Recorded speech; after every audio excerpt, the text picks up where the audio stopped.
story about 4 people who disappeared. They were not assassinated, they were not murdered, they were not suicided, but their careers ended basically at the height of their careers. The first one is Dorothy Thompson. A movie was made about her. I don't recall the name of the movie, but Katharine Hepburn played her, and she was second only to Eleanor Roosevelt in terms of popularity of female figures in the late 1930s, 1940s. She was an endorser of Zionism and reporter on what the people were being told about the Holocaust. And then she made a mistake. After World War II, she actually went to Palestine. And what she saw there, I don't know if it was before or after the massacre at the Ir Yassin, which was a pivotal point. But Plan Dalet was designed to both terrorize and depopulate Palestine. And the Ir Yassin was a major part of that terror campaign. Dorothy Thompson came back and reported on her complete horror of what was taking place in Palestine. And from that point on, she dropped off the face of the earth. Not literally, but in terms of her career. There was not a door that was open, that was closed to her prior to that, including the door of the Oval Office. And there was not a door that was open to her after this. Zip. Absolutely nothing. The second person who disappeared, and who I am currently reading, is Douglas Reed, who was the international journalist in Europe. He's written a number of books, and I'm currently reading 2 of them. When he published Far and Wide, he became an unperson. And Far and Wide is an interpretation of the United States as it fits into the development and evolution of nation states. He learned a great deal about how power is manipulated by reporting on Europe in the 20s, 30s, and 40s.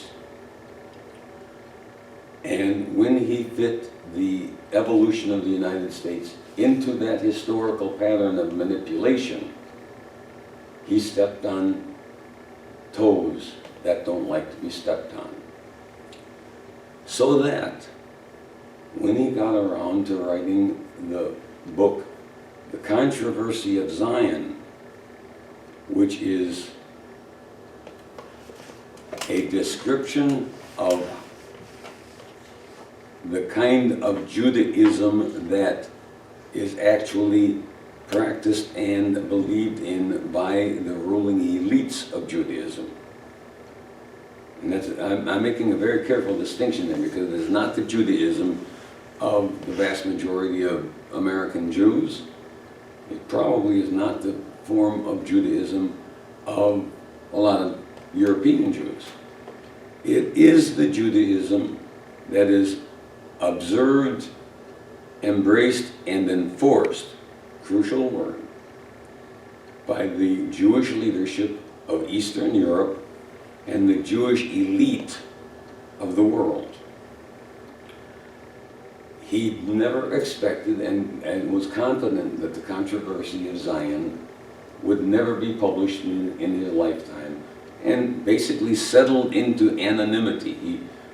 He retired in South Africa knowing that nothing he was going to write would ever be published again in his lifetime, and he was right. Douglas Reed was brilliant, and I would encourage anything that he has written And much of what he has written is available in PDF format online for free. I would encourage you to Google or DuckDuckGo Douglas Reed and read what you can of him. But once he wrote Far and Wide, which put the evolution of the United States dominated by the power of the ruling elites, nothing else was going to be published. The third individual was not in journalism, but Freedman, Benjamin Freedman, was the owner of the Palmolive soap company in the 30s and 40s. He was delivered by the father of Louise Brandeis, and in the Jewish community of the early 20th century, put it that way, was an insider's insider. He was informed. I love your hat. He was informed about everything that was going on in the Jewish community in terms of manipulation of Woodrow Wilson, etc., etc. Something happened to totally disillusion Benjamin on the American Jewish community. And from that point on, he spent the vast majority of the Palmolive soap fortune exposing that form of Judaism of which he was vigorously opposed. It was he who gave us the information that Jewish American editors needed to be convinced that Lloyd George had promised Palestine to the Jews if the Jews could deliver American leadership into World War I. That meeting took place between the representative of, is it Douglas Lloyd George? Anyway, Lloyd George and the leadership of the American Jewish community took place in the most inconspicuous of ways. It took place on Christmas Day at a New York hotel. Can you get any more anonymous than that? I don't think so. Anyway, it is Benjamin Freedman who tells us how important Kol Nidrei is. Kol Nidrei is a prayer that every Jew, whether he or she is aware of its significance or not, prays at synagogue or temple on Yom Kippur. The prayer exonerates every Jew praying it from complying with any oath that that Jew is going to take for the coming year. For example, if you take it, I'm going to pick a month. If you take it in April, any oath you make for that April to the next April is null and void. You may make the oath, but you have no obligation whatsoever to keep it. It is basically an authority to lie before your God. Not to your God, but before your God, okay? That prayer has been discussed on numerous occasions by Jewish leadership and has never been annulled. The annulment has been discussed, but has never been annulled. And I have searched for some rational, pious reason for the inclusion. And if I stretch my nose out to approximately that wall, I could come up with a rationale for it. But it is really stretching language to make that accommodation. So it is basically, in my opinion, and definitely in Mr. Freedman's opinion, it is a get out of jail free for lying to your neighbor card. Okay? Benjamin Freedman became an unperson when he started attacking the American Jewish community. And if you go to Wikipedia, you will find that Benjamin Freedman is spoken of as a self-hating Jew. Dorothy Thompson as one who once had a brilliant career. I don't know if on the Wikipedia page the loss of her career is explained. The fourth person is Harry Elmer Barnes, who was an absolutely brilliant historian. He was the father of American historiography. His mistake was believing that you could write history honestly without taking account of the social dogmas of the day. It is said by people like Deborah Lipstadt that he was the father of Holocaust denial. That ain't so. He was among the historians who insisted on doing decent historiography on any subject that they're going to do historiography on. Ron Unz makes the comment about Miss Lipstadt that it is totally appropriate that her academic appointment is in the Department of Theology rather than the Department of History, because the way she treats history is the reporting of socially acceptable dogma. I wanted to call attention to these four unpersons because journalists today are fully aware, absolutely completely aware, that to do good journalism today is a suicide note. To do good journalism today is a sure ticket to becoming an unperson. There's something incredibly ironic about that, because very recently the Washington Post, which has been a CIA instrument for decades, it was an instrument of the Washington Post when they reported on the Watergate break-ins,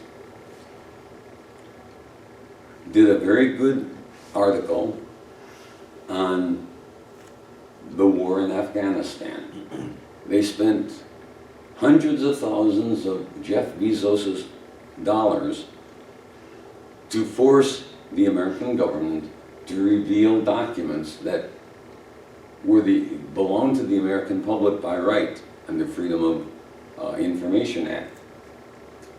But the Washington Post had to take them to court in order to get access to the documents. Why did they take the United States government to court? Were they trying to do great journalism? No. They thought the information in those documents was going to be a hit, was going to be a fatal blow to the heart of the Trump presidency.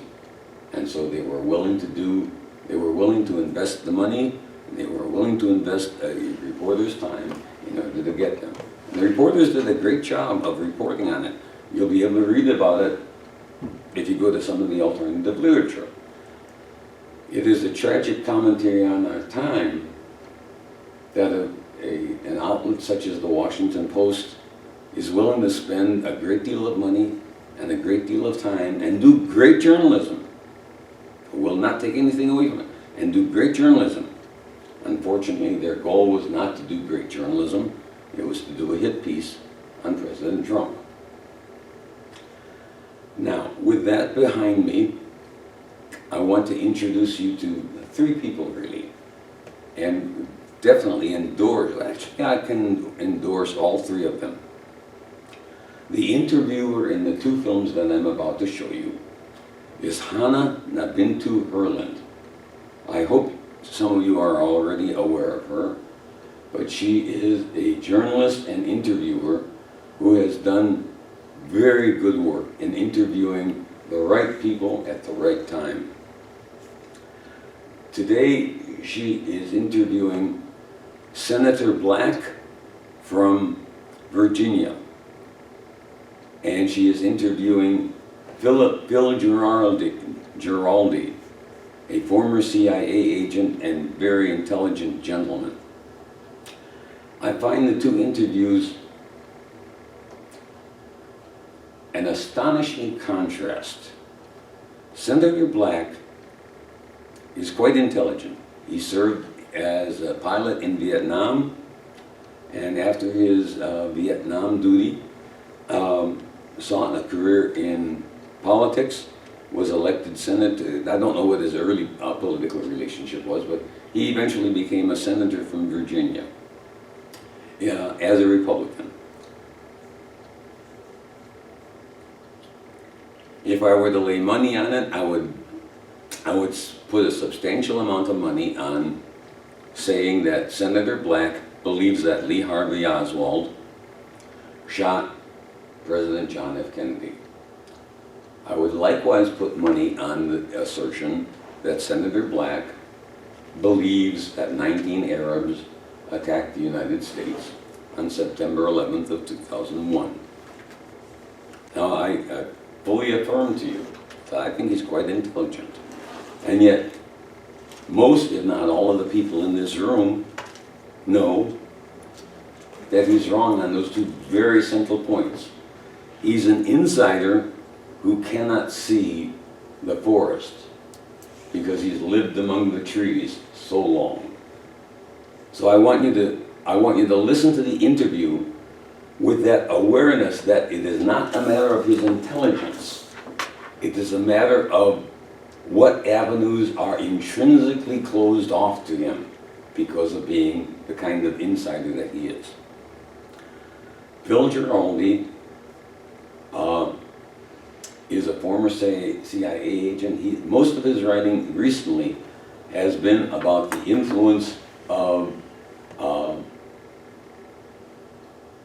the Jewish influence in American politics. And when we say Jewish influence, I almost want to say Zionist influence, but that would be, to say it Zionist is too narrow and to say Jewish is too broad, so I don't know how to compromise. But what Giraldi has to share with us is an insight into how the inside works that is totally lacking in Senator Black's understanding. I'm going to play these in succession and ask questions if you will, but I'm not going to interrupt the films. If you have questions or comments, save them till the end of either the first film or the second film, please. There was this very dark, sinister cabal of individuals who began to emerge with Herbert Walker Bush. One of the major things Herbert Walker Bush did, the Republican Party had been the party of peace up until that time. It was the Democrats who took us to war, the First World War, the Second World War, the Korean War, the Vietnam War, and then all of a sudden, Herbert Walker Bush, who had been the head of the Central Intelligence Agency, not much difference than being the head of the KGB, same type of thing, he flipped it. He said, oh, you know, we now have this three-legged stool where, you know, one of the legs of conservatism is basically war. And then his son carried it on. And the Democrats, which had always been a war organization, except during the Vietnam where some of their base rose up because they were threatened with the draft. Other than that, they've always been the force of war. So now you have the Democrats who favor war and the Republicans who favor war. There is no peace party any longer. And this is a great tragedy.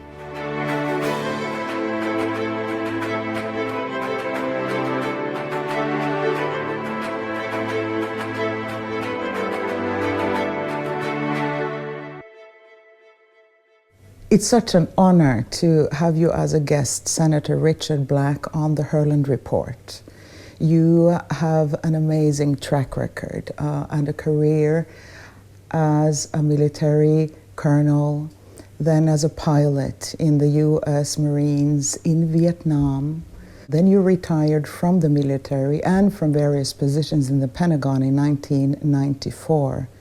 Then you embarked on a political career, and you have become one of the most renowned and well-respected men in the United States as a senator, with a broad understanding and a remarkable knowledge on how the world works outside of the U.S., and an understanding that has earned you this great respect. We're so honored to have you. Well, I'm very pleased to be here and very grateful for what you do, for your global reach and your ability to speak the truth, because we seldom hear the truth from the global media, the mainstream media. So much of what they publish, particularly in the area of foreign affairs, there is so little of reality, so little of genuine substance, that it is organizations like yours that give some hope that we can inform the people and perhaps we can move eventually towards a situation of peace. You know, I had a military career, and I fought very fierce battles in Vietnam. I was wounded. My radio men were killed right beside me. As a pilot, my plane came back with bullet holes through the fuselage on 4 different times. But I began to realize the tremendous disconnect between the people who fight, who are gallant, who are just magnificent people, and the people who send them to war. The people who send them to war are playing a game of global chess. They have no interest in the American soldiers and Marines and the other services. They have no interest in the welfare of America. I'm talking as an American. Their interest is in power, wealth, and how they can fit into this global enterprise which promotes war throughout the world.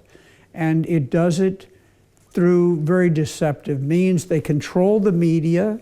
The media is very much like a pyramid that starts with the Associated Press and goes down, because many media sources can't have reporters around the world, so they look to the Associated Press. So that becomes truth.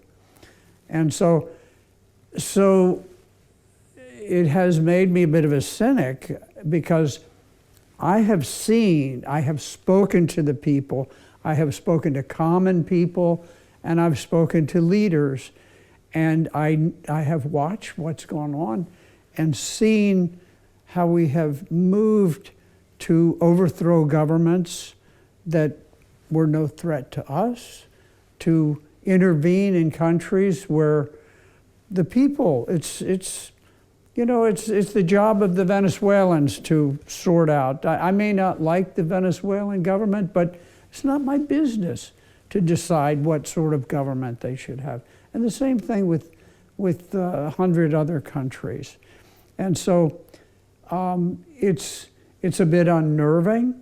As a very, very patriotic American who has shed blood on the battlefield, and I've lain unconscious in the sun of Vietnam for lack of blood, and then you risk your life 100 times, and you discover that the people who make the wars, who orchestrate, who plan the wars, really don't care about you.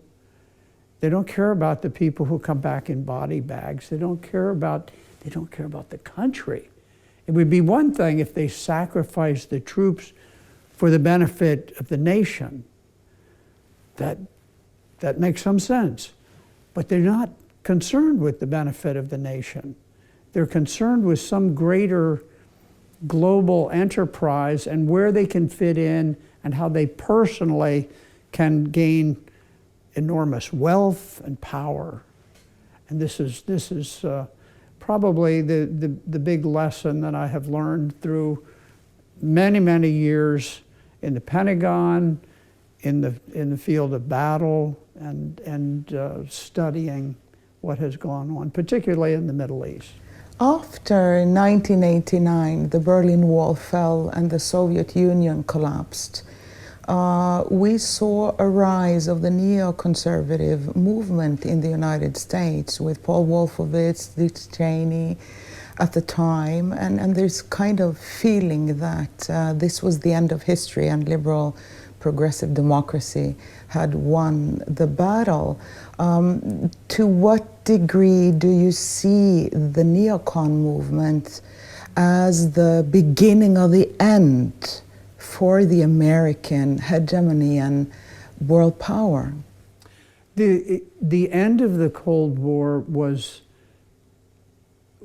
such an historic opportunity to achieve peace and a smooth interaction among nations. The Soviet Union dissolved, and all of the countries, including Russia, especially Russia, were desperate to integrate into the community of nations, to regain the respect of the world. I know from interactions that I had with Russia that they really wanted to be more like us. They wanted to be more like the West. They struggled to understand how freedom of the press worked. And they were so absolutist. I spoke with the head of Gazprom, the great oil company, and he said, we're fighting the terrorists in Chechnya, and the terrorists make videos, they're propaganda videos, and we show them on Russian television. I said, what are you doing that for? I said, that's crazy. I said, when we fought the Second World War, we had total censorship. I said, you don't show the enemy's propaganda on your media. This is how naive the Russians were, but they wanted to be free. They wanted to have a free press. And so they did awkward things, sometimes going overboard to achieve this. What an opportunity to bring friendship and love and harmony. But there were people who had tremendous investments of power and money in NATO. NATO had been a fine alliance during the Cold War, excellent. But afterwards, they had no purpose. The Soviets, they gave up their alliance, their military alliance just dissolved. And so we have this massive military alliance. What do? You have to justify a reason for it. And you have to have an enemy. So we made an enemy of Russia. Russia, which was desperate to become a friend of the West. And now, of course, we see NATO expanding around the globe. They no longer are there to defend Europe. They're there to act aggressively to expand the global empire, and people. I have a particular thing because I fought in Vietnam. I was a volunteer, and I was always on the front lines in the most fierce battle. And John Bolton, who's the national security advisor to the president, was a draft dodger in Vietnam. When he was called to fight, he was a coward. He ran. Now he puffs up his chest and he says, we've got to have war here and war there. He's a big warrior. Dick Cheney, who has probably been responsible for the deaths of perhaps millions of people, hundreds of thousands. He was a draft dodger, an admitted, confessed draft dodger. But he beat his chest. He was going to be, respected as the man who has the courage to go to war against countries that, frankly, were not attacking us and were not a threat to us. So there was this very dark, sinister cabal of individuals who began to emerge with Herbert Walker Bush. One of the major things Herbert Walker Bush did, the Republican Party had been the party of peace up until that time. It was the Democrats who took us to war, the First World War, the Second World War, the Korean War, the Vietnam War, and then all of a sudden, Herbert Walker Bush, who had been the head of the Central Intelligence Agency, not much difference than being the head of the KGB, same type of thing, he flipped it. He said, we now have this three-legged stool where, one of the legs of conservatism is basically war. And then his son carried it on.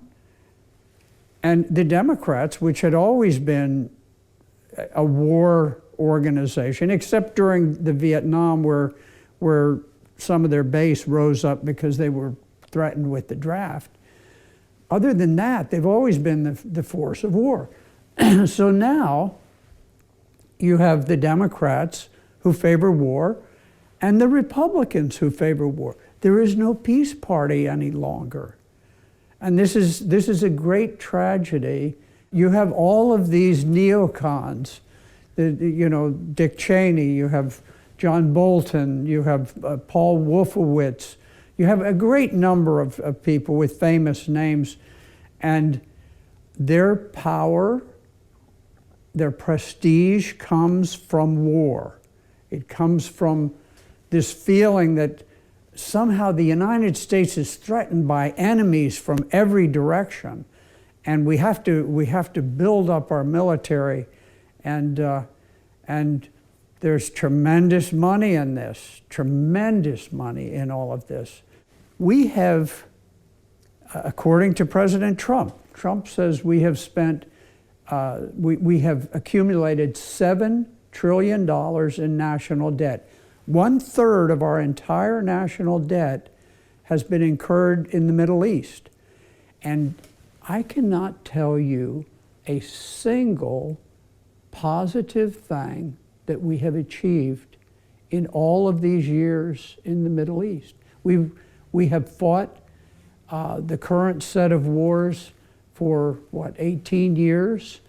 We have destroyed countries. We have killed probably conservatively 2 million people, starting in Libya, going into Syria, Iraq before that, and Afghanistan before that. We're now killing enormous numbers of Yemenis in a war that is essentially a continuing series of war crimes for the purpose of allowing the Saudi Arabians to put a hated quisling in power, someone who is despised by the people of Yemen, but who will do the bidding of Saudi Arabia.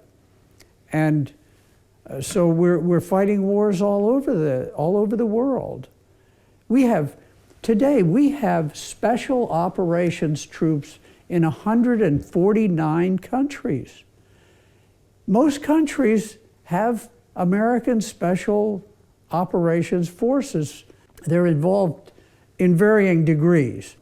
In some places, like Niger, I was going to give a speech, and I was going to talk about how we've gotten so out of control. We're fighting everywhere.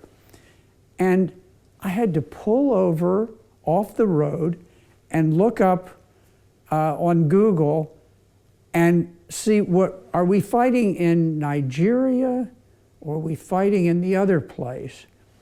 And okay, we're fighting in the other place. It's called Niger. And then I had to look up, where is Niger? Where is this? Well, it's north of Nigeria. I know that now. But nobody knew we had troops there until there was a patrol that was ambushed, and there were 3 American special operators who were killed. And so I spend a lot of my time studying foreign policy, and I didn't even know the name of the country. And I bet you, if you asked 1,000 Americans, do you remember back a year or so ago when we had a patrol that was attacked and there were 3 soldiers killed? One of them was a black soldier. He was prominent in the news. Some people would say, yeah, I kind of remember that. And then you'd ask, what country was that? And they'd say, I don't know. I don't know. And then you'd say, have you ever heard of Niger? No, I don't think so. Do you know where it is? Do you know what continent it's on? Well, you'd have a lot of people, it kind of sounds like it might be Africa. Some people would just guess. But people don't know where it is. Why are we fighting a war in a country whose name Americans can't even recognize? They don't know where it is on the globe, and yet we're invested there. And this goes on. This is just an example of places all over. The Pentagon admits that we're at war in 7 countries. These are 7 distinct wars that we're fighting simultaneously. Afghanistan, the drone war in Pakistan, Syria. We're still doing some military covert operations in Libya. We're in Yemen heavily. We have bombed Iraq for 28 years. We've dropped 1/3 bombs on a country that never took any hostile action toward the United States. Amazing. It's just amazing what has happened. And we are very quickly bankrupting the country through what we're doing. Our military, it spends as much as the next 10 or 15 largest defense spenders in the world. We spend 10 or 11 times as much as Russia does on our budget. And yet, if you ask the average person on the street who listens to the mainstream media, the Russians are coming, the Russians are coming. They don't realize Russia has half of our population. Russia has an economy about the size of Italy's. It's a developed, it's a sophisticated nation, but it is not nearly so wealthy as the United States. And yet, they are the justification for NATO. We must tell all of Europe to rearm, to increase their defense spending because of Russia. And yet, if you look at what's happening, we are moving closer and closer and closer and more provocatively towards the Russian border. I was a member of the 2nd Battalion, 1st Marine Regiment, and it kind of broke my heart to see that they had been sent to Norway. Because I may be wrong, and correct me because you're the expert, but the last time that foreign troops were stationed permanently in Norway was when Quisling took over and the Nazis had invaded Norway. Now, we didn't invade Norway. We came in at their invitation, so it's all legal and so forth. But why does Norway need to be involved in, neutrality is their strength, and why do they need to be involved in a conflict with Russia. We, if you noted, President Putin is a very bright man, and in addition, he is a very wise man. He's measured in what he does. He's very careful, and he's assisted by Ambassador Lavrov, who has just a wealth of information. He's a tremendous chess player. What you see now is we have become so threatening, and people have actually openly talked about the possibility of nuclear war. And so Russia, which normally would keep secret its advanced weapons, they've disclosed some of what they are, just as a way of telling the United States, don't do this, don't think about nuclear war and destroying all of civilization, because you need to understand that we have developed hypersonic missiles that cannot be intercepted, that can hit American cities. And I think he's even going to publish the targeting list so that people in those cities say, wow, if these crazy people actually push Russia over the brink, then maybe our community goes down. This is a target right here. Loudoun County, Virginia is one of the major targets in a nuclear war. I don't want a nuclear war. I have my grandchildren. I have my children here. I don't want a nuclear war that kills and murders people in Moscow or anywhere in the world. We used to be very cautious about this. During the Cold War, there was such a strict protocol between the Soviets and the United States because people instinctively understood what a nuclear war would amount to. Today, they've forgotten. Generations pass, it's okay, it's, you know. But if it were to break out, it would destroy human civilization.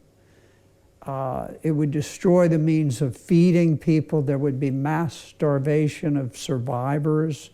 There would be riots that would, it would take us back to the Dark Ages. And we need to understand this. And we're abandoning treaties that were entered into with such enormous effort.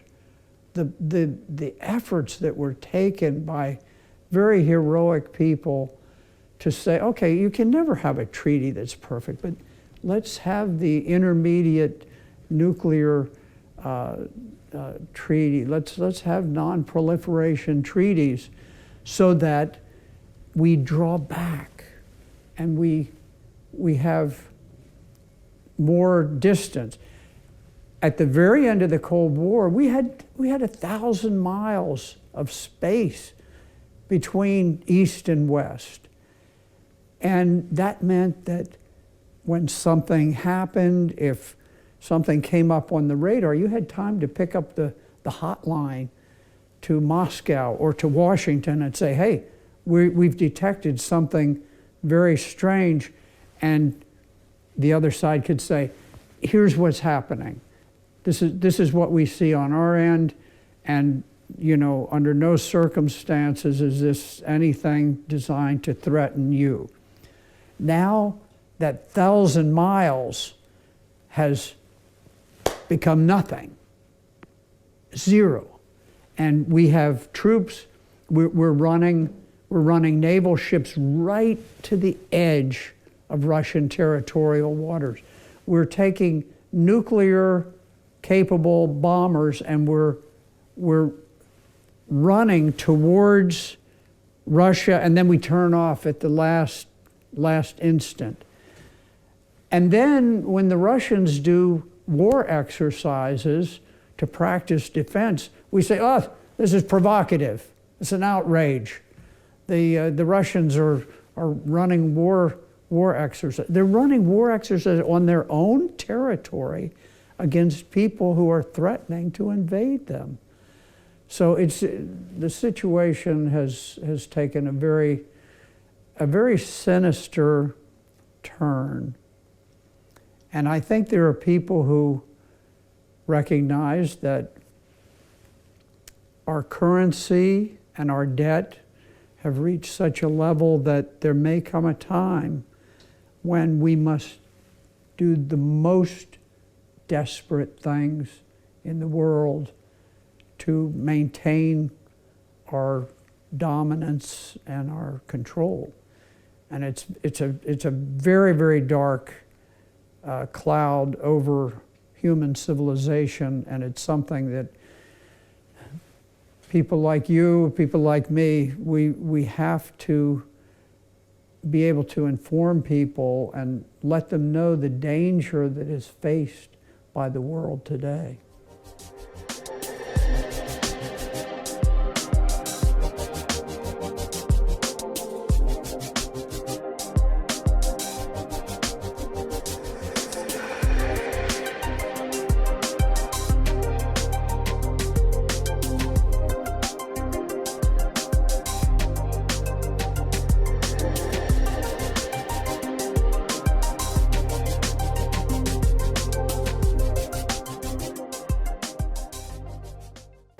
Before going to the next film, I want to point out two interesting features.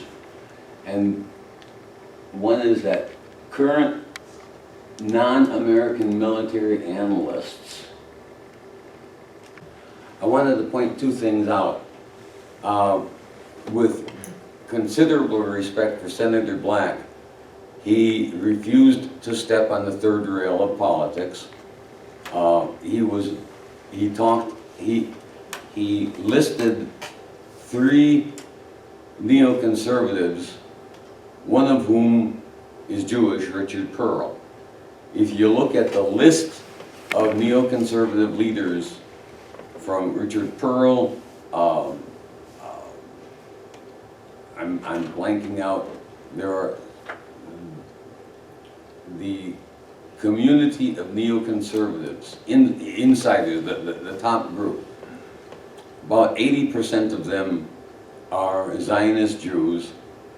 Some of them are reported, but I cannot document this, to have dual citizenship. And then you have people who are like John Bolton or Dick Cheney or Donald Rumsfeld, who see a great deal of money in being on that inside party. So I am not suggesting that all of the evils fall on or derive from Jews, by no means. But I am saying that the neoconservative movement has grown out of the disillusionment of American Jews with Trotskyism and gone from a form of radical American liberalism to radical American conservatism, for whom, if it is good for Israel, it is intrinsically good for the United States. And Larry Wilkinson said that that's never the case. It is never the case that all issues for one state are the same issues and good for a second state. Even if you're talking about two states that exist side by side. The second issue that I wanted to point out, and that Senator Black implies but does not actually talk about. Currently, one of the most dangerous features about American war planning is groupthink. Non-American military experts listen to and look at what American military planners are saying, and they wonder, where is their sense of reality? When they measure American power, they're measuring, sometimes they're measuring non-existent qualities. In point of fact,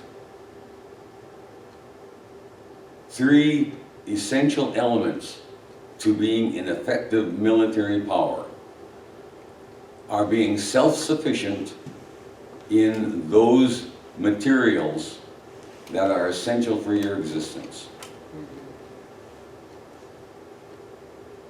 Russia is currently, in terms of food and in terms of energy, and possibly with respect to minerals, is self-sufficient. The United States sold to China its last major source of rare earths. The United States imports a substantial amount of oil. It exports basic foodstuffs. So we probably could be self-sufficient in terms of basic foodstuffs, because that's the way the United States has shaped the international market.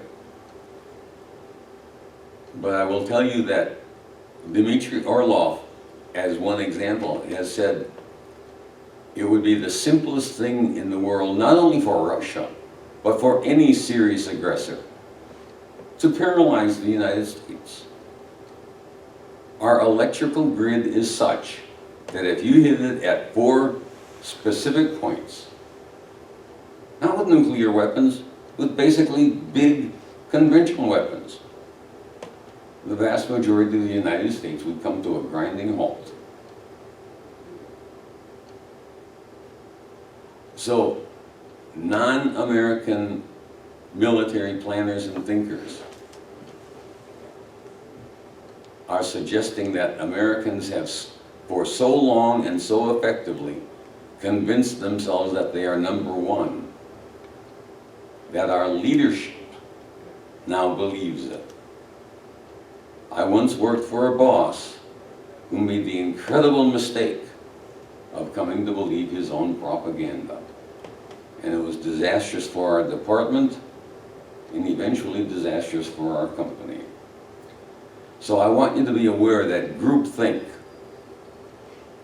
is not merely a problem, but in terms of the United States foreign policy, a very real and imminent danger. Okay, now I'm going to show you. Who is the woman? She's got an accent. Where is she from? She's from Norway. Okay. And she grew up in some African state, which is why her middle name is Nabintu. I don't know where her financial resources are coming from, but she clearly is well funded and well supported in what she is doing. And she has picked extraordinarily good people to interview. Even when she interviewed Raphael Israeli, everything that Raphael Israeli said was in and of itself accurate. Unfortunately, and this is especially true with respect to Israeli, it was with a tunnel vision. And what Israeli said, what Benjamin or Raphael Israeli said, is that Arab immigration into the West is this major disaster and danger for the West. And he's right. What he doesn't say is that Israeli aggression in the Middle East, as well as American aggression in the Middle East serving Israel's interests, has created this impulse for Arab and Muslim immigration to the West. And the United States, back in the 1960s, basically removed all economic and ethnic restrictions from their immigration policy. Now, there is a tactical reason for that, which we will address in some future program. When you have a polyglot nation, the people of that nation are incapable of coming together as one people in opposition to their government.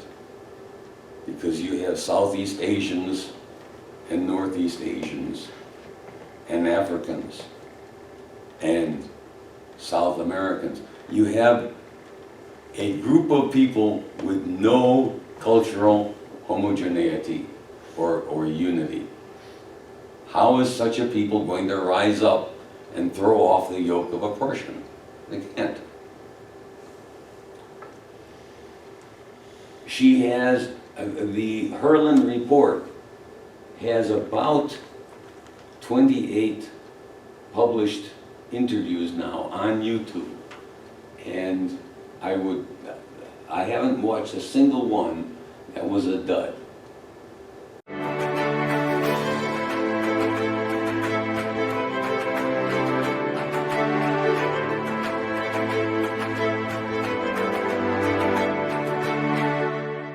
So welcome to the Herland Report, Mr. Phil Giraldi. You are a counterterrorism specialist and a military intelligence officer with the CIA. You used to work with the CIA for many years. Your degrees from the University of Chicago, and you have been working overseas for over 20 years for the United States in the work of terrorism actions. We find your views particularly interesting in explaining what is currently going on geopolitically as well as pertaining to national security in the United States. Look, from the 1990s we've had the development really and the implementation of a globalist kind of economic international system that departs from the nation-based capitalist structure with the strong borders and you know, each nation being a sovereign state. And we see this new type of world order has led to the remarkable rise of an ultra-rich elite. I think Oxfam now states approximately 60 persons, individuals in the world, own more than 50% of world assets. What kind of impact does this have on democracy and our systems? Well, the simple answer to what you're saying, or what you're asking, is that it basically is completely destructive of a democratic, pluralistic, and nationalistic structure which dominated in the world for most of the 20th century. Globalism basically means that the old benchmarks for what constituted threats and national interests have more or less disappeared, and there are new threats and interests that have been contrived by the globalists. And this has meant in practice that globalism, as it is exercised by the people who are the elites or the establishment in many countries, have transferred wealth to themselves, transferred political power to themselves, and have essentially made it that they are the ones dictating what are the interests of the various countries and what has to be done to support their own interests. And it's peculiar too, because when you look at that transnational, international business model, when you're outsourcing jobs to China, for example, or India, there is no redistribution of wealth back to the country from which the jobs were taken, which is the situation for the US today. Yeah, that's right. There's always been this myth, it's always been a myth, that there is a trickle down in economics, where when people at the top of the system make a lot of money, it all comes down to the people, eventually to the people below, and the people below get a share of that. Now that worked when you had nations or you had closed communities that had industries that were local, because the money stayed locally. And now the difference is that the money goes outside the system, and the people who lose their jobs forever. And so there's no trickle down. This was, I think Ronald Reagan was the one who actually coined the expression trickle down economics.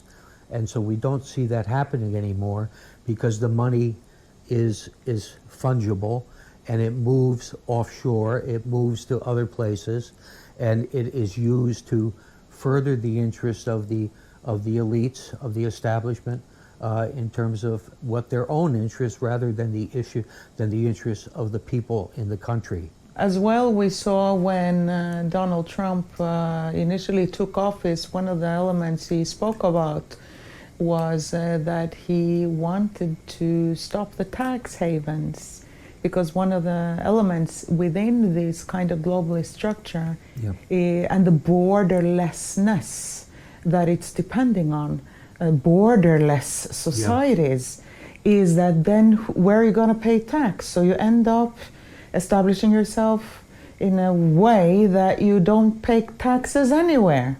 Yeah, well, as we've just seen recently, the richest man in the world paid no taxes last year on income of $10 billion. Mr.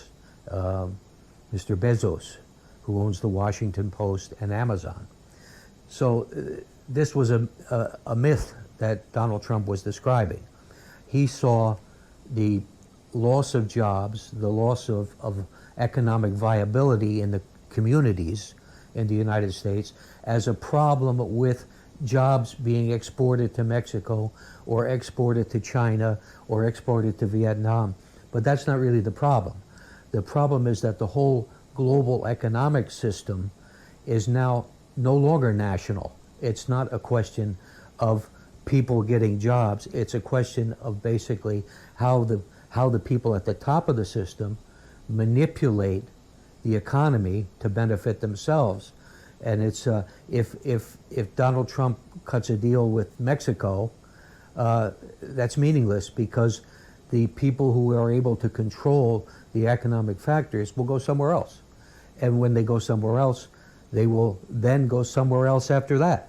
So it's a poor understanding by Donald Trump, who styles himself as a businessman, of how exactly the markets work today. Pertaining to globalists, one may say, such as George Soros, I know you've been doing some work on him as well, because it's remarkable to see that when you study the George Soros Foundation and the initial speeches you find on his webpage, these are wonderful statements of the belief in democracy and the sharing of the wealth with everybody. Yeah, George Soros is a particular example. He may have been one of the first of the real globalists who saw that economics did not live separate from politics. And so George sets up foundations, he sets up institutes, and these institutes actually interfere with democracy in the countries they get involved in. And we're seeing that, we have seen it recently with the case of Ukraine. We see a lot of activity by George Soros in Eastern Europe. And essentially, he is interested in interfering in the politics because he knows that when you get rid of the forces of democracy of the people, you can manipulate the elites, because the elites are only interested in money. So George Soros is constantly seeking to promote what he calls democracy, but it's a democracy, it's more like an oligarchy. And the oligarchs all know each other.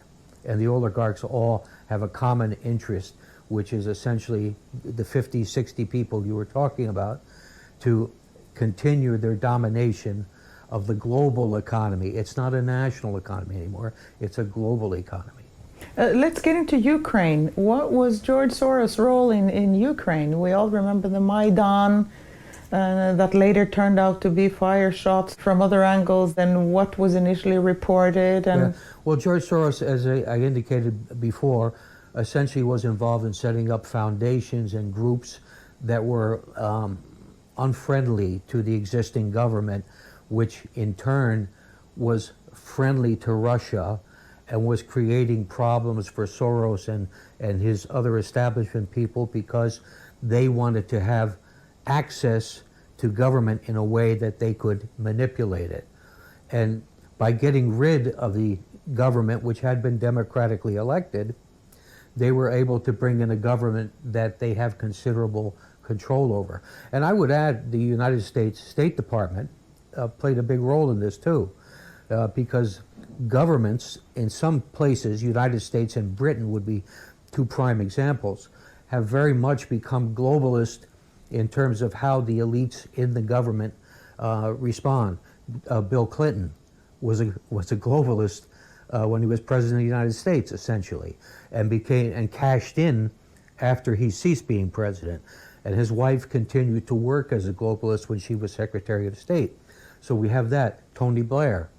These are people that all have been co-opted by the system that George Soros and others have set up. Speaking about Hillary Clinton, it's such a paradox that you introduce into the American system through the rise of the Clinton Foundation, some sort of pay for play, which was an element that was prohibited by law, I do believe, in the United States before, in order to stop the corruption in the government and in Congress. Yeah. Well, it was clever the way the Clintons played that. The revolving door, they call it in Washington, where people leave the government and then take a job with a private company that is involved in the same business that they had when they were in government, is prohibited for a number of years, 5 years in many cases.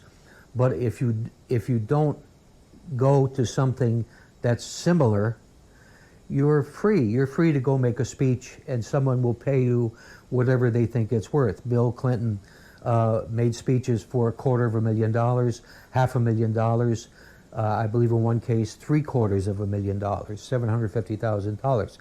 So he was not necessarily promoting the interests of a company or a corporation. He was going and making a speech. So he abided by the rules, but he manipulated what the rules were. And meanwhile, his wife, of course, claimed that she had nothing to do with the foundation because she was still in the government, and yet she maintained as a separate email account which mixed government business, foundation business, and personal business all together. And she's never been held accountable for any of this. How come? Well, because the United States government is corrupt is the simple answer. Everyone is in it for the money. Not everyone. There are 5 or 6 exceptions in the government among Congress and the White House, but most of them are ultimately believe that they are entitled. These are entitled people in government. And probably every country is a little bit like that. But in the United States, it's a lot like that. And as soon as these people leave the government, they figure out ways to cash in, to make their government time profitable for their retirement or however they choose to define it. If you want to run for Congress, you can be entirely funded by various corporations or lobby groups, big pharma, oil and gas, whatever.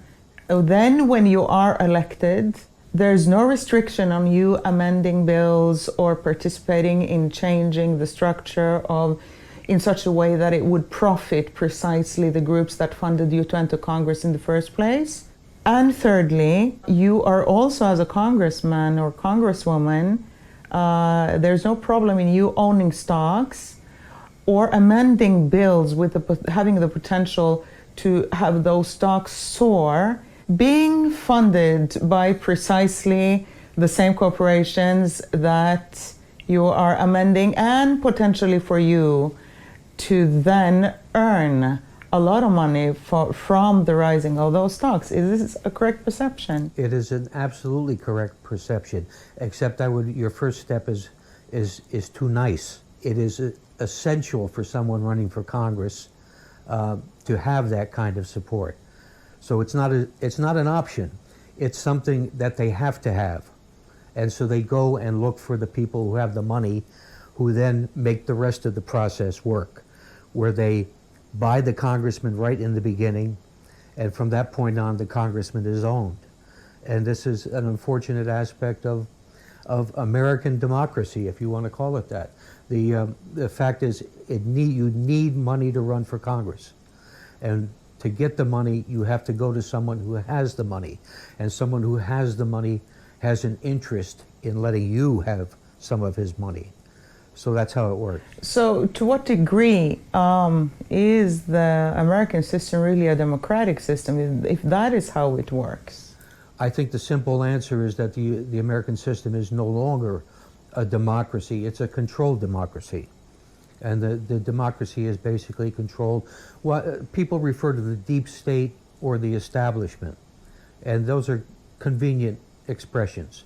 That means where the money is, where the power is, and where the government goes to get its directions and how it's told what it should do. Again, returning to the question of a pay for play, because Judicial Watch, of course, came out in 2015, I do believe it was, with the report showing that the Clinton Foundation received large sums from foreign states. Right. And this, of course, spills into the prop of national security and homeland security for the United States as well. My particular interest is that the three main states that paid into the Clinton Foundation was Norway, the Qatar of Europe, the oil-rich Qatar of Europe from which we come from. Then was the Saudi Arabia, understandably enough, the leading ally to the United States. And the third state was Qatar.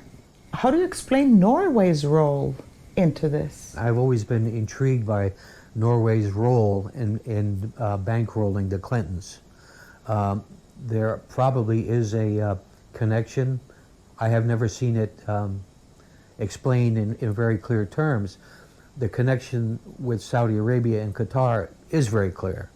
The United States provides all kinds of benefits to the Saudis, Qataris, and Israelis in that region, and it's a quid pro quo. It's interesting to see such a small state of only 6 million people being so involved in these kinds of power plays, and also to note that such an unproportionate high degree of Norwegian officials then are being appointed into the central positions in the UN-based and American-dominated structures such as NATO and you know, I mean, it's World just Bank, perhaps. Yes, it's and WHO, a number of these organizations, and of course, just in attempting to look at how the de-democratization process is being done in the Western nations. We recently had one of our prime ministers, Gro Harlem Brundtland, who was prime minister in Norway for a number of years, maybe our first globalist prime minister, after she headed on to leading the WHO and has done that for a number of years and leading positions within that system. And she's an older woman now, and she came back to Norway recently, and she stated bluntly up front, in front of the leading media, saying that we are so sad that we are beginning to lose our control over what the public is being told. And this sentence was all over the media, many of them maybe Wow. not realizing what a blunt mistake that was of her to put it out so honestly. Brutal. Well, I think that you have your answer there. I think there is obviously a quid pro quo in terms of the elite in your own country talking to the elite in the United States and Britain, and essentially coming to understandings which maybe are not written down on paper, and are just, as the Italians would say, a quattro occhi, just between us. And so the elite people, the establishment people, they talk in a different language. They understand each other. They don't even have to say anything because their interests are global. Their interests are in terms of maintaining their status and to maintain the system that supports them. So that is why things work the way they work. In the United States now, for example, Donald Trump, when he was running for president, promised to end the wars in the Middle East. Now we've seen that when he tries to do it, there are problems with that. This is because the establishment is very powerful. It has It has its people in the Pentagon, in the State Department, Department of Homeland Security, in the justice system, in Congress, both parties. And these people all understand. They understand the language. They understand what they're saying to each other, even without saying it. And this is the way they work. Thank you very much, Mr. Phil Giraldi, for taking the time to joining us here at the Herland Report in discussing these various matters that are so important to the development in the West. Thank you. Thank you for having me. I wanted to add Mr. Giraldi's interview precisely because Phil understands the way the decision makers work. Senator Black understands the level at which the decisions he thinks he is making are made. And even Mr. Black, or Senator Black, avoided touching the third rail of Israel. So he may be somewhat naive about the upper level of the elite ruling class, but he still understands the power politics of being reelected. And if you say something negative about Israel, you have destroyed your political career in the United States. Thank you very much.